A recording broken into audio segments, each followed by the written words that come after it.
Hey guys, my name is John Davies and this is just a short video on the concept of flattened flams. The reason why I'm making this video is that I'm about to make a series of lessons on how to apply the flam rudiments to the drum kit. And I don't want to have to repeat this every time I make a video. So this is just to clarify what flattened flams are and why they're awesome. The flam is a rudiment that involves playing a grace note just before the main note. It sounds like this.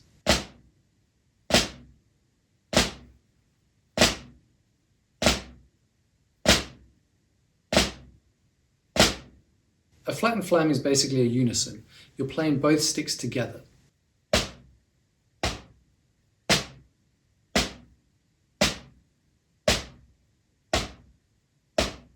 There are no rules regarding dynamics, they just have to be played together. Now we know technically this isn't a flam, but that's not the point. Unisons are not played on a single drum for the simple reason that they generally sound rubbish. The nature of the mechanics essentially means that one note affects the other. You get what is referred to as popping, so it feels bad and it also sounds bad.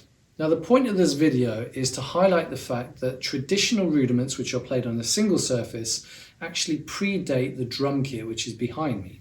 These rudiments were created for a single drum at a time before the drum kit was actually established, but nowadays we still use the same language. Now our vocabulary on the drum kit is essentially divided into grooves and fills. Most of the grooves that we play on the drum kit are layered in some capacity, and the focus tends to be togetherness, making sure all the limbs are playing together, specifically not flamming. So the concept of flattening the flam allows us to use the same traditional flam rudiments on the drum kit, but play them as unisons instead.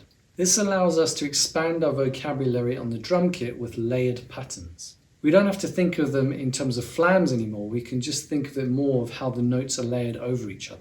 I personally feel that the flam rudiments played as flattened flams open up a whole world of vocabulary possibilities.